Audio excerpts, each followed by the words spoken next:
Check, are we back? Give me a 5-5 if we're back.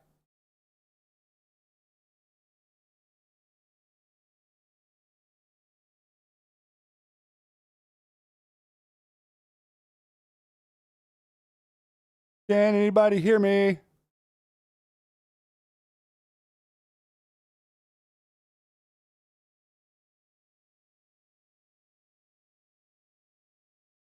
Waiting on confirmation.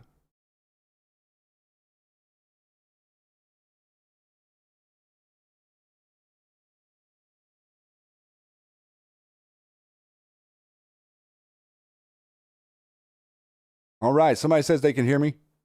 I got one saying that you can hear me. Bring it. Is that two? Yes, yes, all right. They tried once. They'll probably try again. This is just the way it goes, guys. I have no idea why this happens. It happens every stream. They don't like it whenever I play this stuff. I'm going to continue. And they'll probably take it down again. But we'll move forward. And beautiful, to make this life a wonderful adventure. Then in the name of democracy, let us use that power. Let us all unite. Let us fight for a new world, a decent world, that will give men a chance to work, that will give youth a future and old age a security. By the promise of these things, brutes have risen to power, but they lie. They do not fulfill that promise. They never will. Dictators free themselves, but they enslave the people. Now let us fight to fulfill that promise. Let us fight to free the world, to do away with national barriers, to do away with greed, with hate and intolerance. Let us fight for a world of reason, a world where science and progress will lead to all men's happiness. Soldiers, in the name of democracy, let us all unite!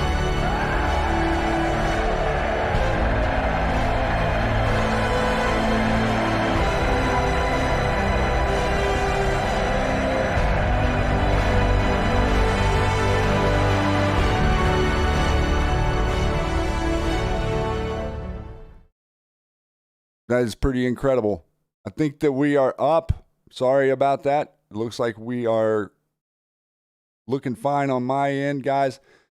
This is motivation for us. All of this stuff is motivation.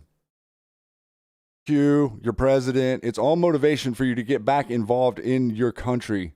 It's all motivation for us to stand united together as one voice for freedom of the world. We don't want despots anywhere, much less in our government.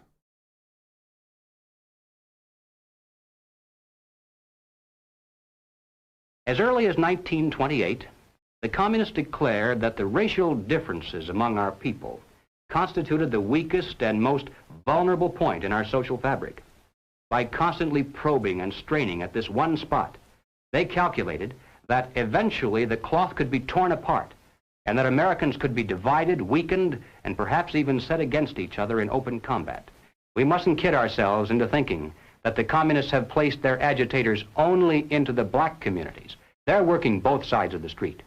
They want hatred, violence, and bloodshed between the races, and they don't care how they get it or whom they use, even children if necessary. Here is a book that I think ought to be in every home library. It's entitled Color, Communism, and Common Sense by Manning Johnson. He joined the party as a young man because he honestly believed that the communists were trying to improve the conditions of his people. He was a dedicated communist, and eventually he rose to one of the highest ranks. But after many years, he discovered that instead they were merely planning to use his people in a bloody revolution to destroy America. And when he woke up to this, he dropped out of the party and devoted the rest of his life trying to alert his fellow citizens of all races to the true nature of the Communist Party as he knew it to be from the inside. Manning Johnson said, "Black rebellion was what Moscow wanted. Bloody racial conflict would split America. During the confusion, demoralization and panic would set in. Then finally the Reds say, workers stop work. Many of them seize arms by attacking arsenals. Street fights become frequent. Under the leadership of the Communist Party, the workers organize revolutionary committees to be in command of the uprising. Armed workers seize the principal government offices, invade the residences of the president and his cabinet members, arrest them, declare the old regime abolished, establish their own power. Now, here is a piece of vicious communist propaganda that perhaps some of you have seen. It's called The Crusader. It's written by Robert F. Williams, one of the organizers of the Revolutionary Action Movement. In this issue of The Crusader, the communists call not only for extensive chaos within the cities, but for putting to the torch every village, every forest, every field, and every barn. The plan is for raging fires from one city to the next. The reason? Well, first, there's the value of sheer destruction. Secondly, it would force us to deploy our defenses and rescue units over the widest possible area. The communists point out that as long as our police and National Guard remain concentrated, they're invincible. But if they can be forced to spread out over the entire city and into the countryside as well, then they can be picked off from ambush one by one. And the third value of massive fire to the communists is psychological. The average American, they say, soft and decadent, when he sees billows of black smoke rising from one horizon to the other, when at night the only light he has to see by is the flickering red from flames leaping into the sky, he'll become paralyzed with fear and panic. He'll run away and hide and do nothing to interfere with the guerrilla bands as they strike at the community's power centers. You seeing any of this in your world today? Look at the plan. The Crusader explains how to set up sniper units in crowded metropolitan areas, how to manufacture jumbo Molotov cocktails, the gallon jug size, and how to mix the gasoline with certain ingredients to make it burn like napalm, how to pour gasoline into utility manholes in the streets to set fire to the main telephone cables, how to put sulfur tips from matches into air conditioning units and blow up large buildings, how to ignite gas mains and oil storage tanks. It explains how radio-controlled model airplanes can be used to fly explosive charges over heavily guarded fences into gasoline storage areas or munition stockpiles. It even calls for infiltration into the National Guard units.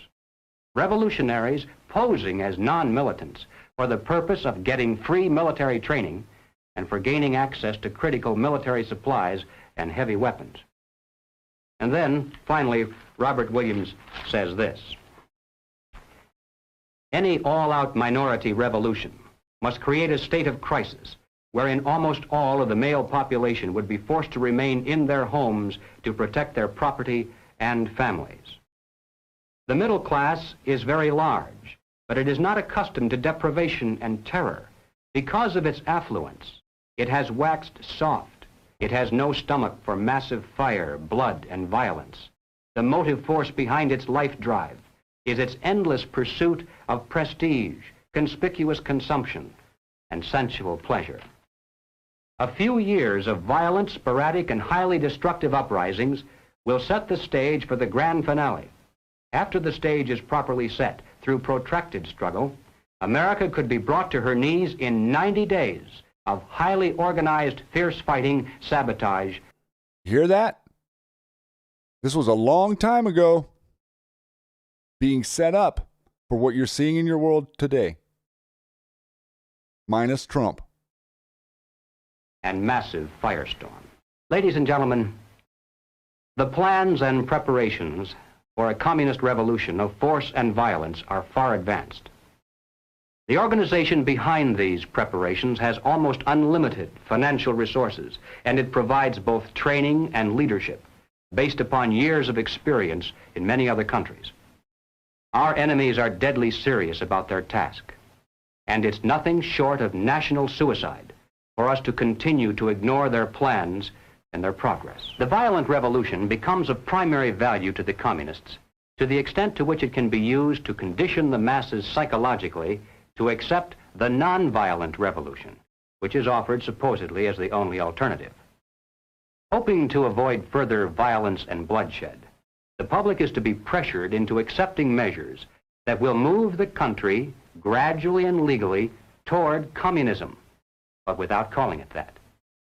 The strategy of the proletarian revolution calls for the quiet conversion of our government into a communist regime, but under the banner of socialism.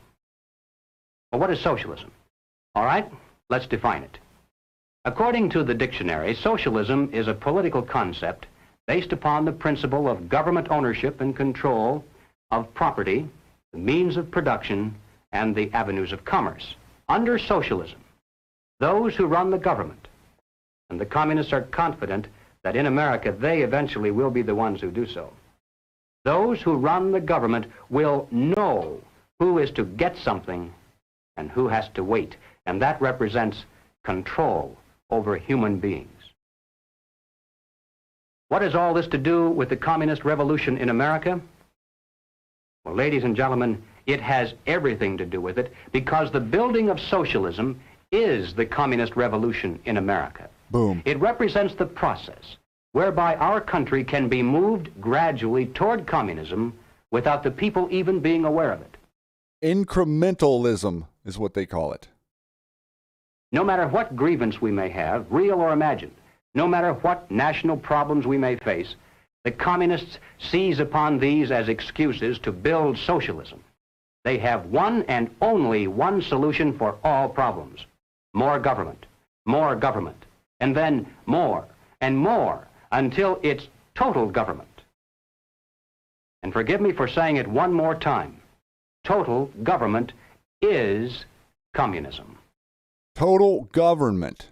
That is the aim. That is the goal, to enslave us in total government, where nothing in your life is outside the purview of their control. In other words, they tell you, you listen. Okay, we did the show, if you didn't see it, on despotism on the Matrix Groove Hour last week. Should be an eye-opening experience for a lot of people. Definitely something that you should share to explain to people what this is that we're looking at. But this is a very, very long plan of insurrection. Okay, and now what you're seeing is a worldwide army brought up under the command and control of the cabal called Radical Islamic Terrorism. What is Radical Islamic Terrorism? Radical Islamic Terrorism is, why do we use the word radical? The word radical means that you're willing to kill people who aren't on the battlefield. Innocent civilians. You're not at war. You're attacking human beings. There's no flag to fly, and there's no platoon, and there's no organization to belong to that's under a state. It's everywhere. They can insert it everywhere. The church is the distributor. Why did Q say we're saving Israel for last? Where does this all go back to? What's the ideology? Socialism is communism for dummies. Okay? And now they have created a clone army of human beings that are completely brainwashed into hatred in the Middle East. And now what you're watching in the streets and the universities of America are a clone army programmed with hatred. It's hatred. That's what it is. The hatred you see for Donald Trump. What is that? It's a means to an end. It's a way for you to not logically be able to use your brain and instead react emotionally. So the insurrection, the infiltration is everywhere. It's in our pharmaceutical, it's the medical system, it's the FDA, it's the Department of Education, it's all of this stuff. Tremendous amounts of insurrection and infiltration. A silent war, quiet weapons, all being used against you. And so now in this video, you're going to learn a little bit about your republic and what happened in 1871. There are two constitutions.